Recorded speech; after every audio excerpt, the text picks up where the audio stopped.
आइए भोजपुरी के दौर में चलते हैं। आज हम लोग का मन मिजाज है बना हुआ, भाई भोजपुरी का ही आनंद लेना चाहिए।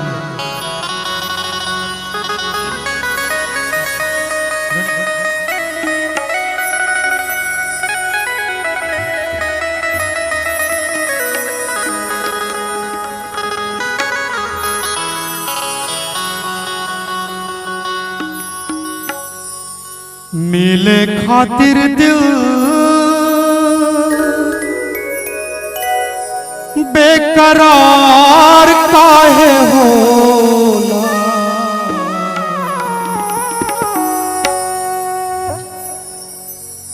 मिले खातिर दिल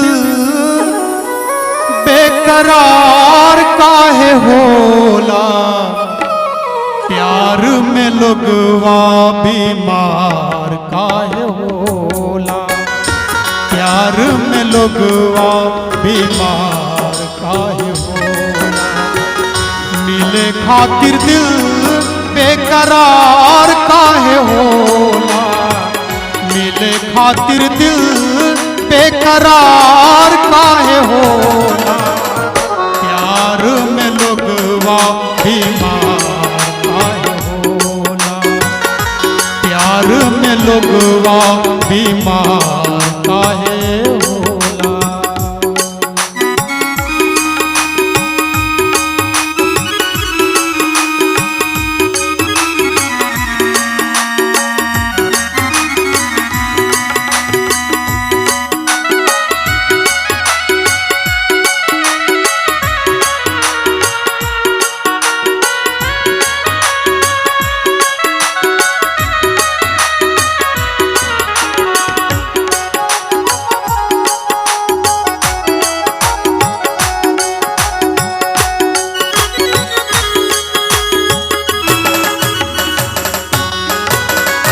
प्यार नहीं जानेला गोरबा की करिया, जाके समा जाए दिल के भीतरिया, दिल के भीतरिया।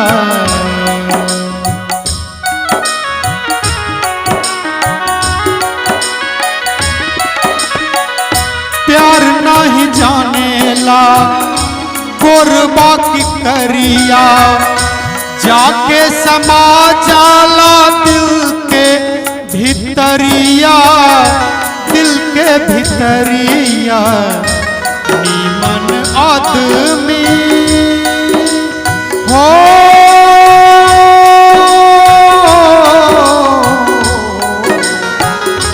नीमन आदमी बेकार काहे हो, प्यार में लोगवा बीमार काहे होला, प्यार में लोगवा बीमार काहे होला, मिले खातिर दिल बेकरार काहे होला, प्यार में लोगवा बीमार काहे होला, प्यार में लोगवा बीमार काहे होला।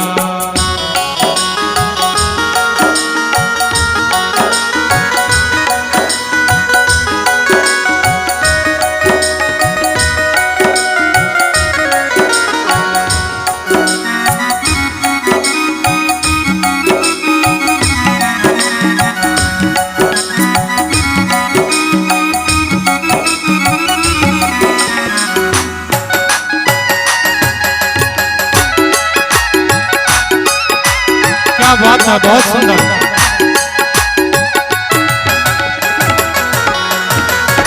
कितनो छुपाला प्यार न रुकाला, गांव नगर गली गली शोर हो जाला,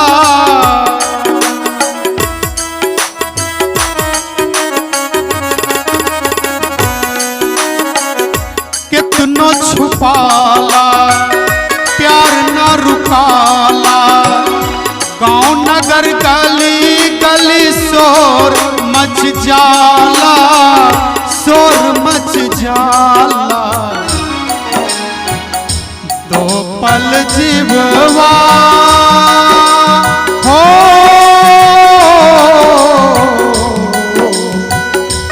पल चीजवा उधार काहे होला, प्यार में लोगवा बीमार काहे होला, प्यार में लोगवा बीमार काहे होला, मिले खातिर दिल बेकरार काहे होला, मिले खातिर दिल बेकरार काहे होला, प्यार में लोगवा बीमार काहे होला, प्यार में लोगवा बीमार काहे होला, प्यार में लोगवा बीमार काहे होला, मिले खातिर दिल बेकरार काहे होला, प्यार में लोगवा बीमार काहे होला,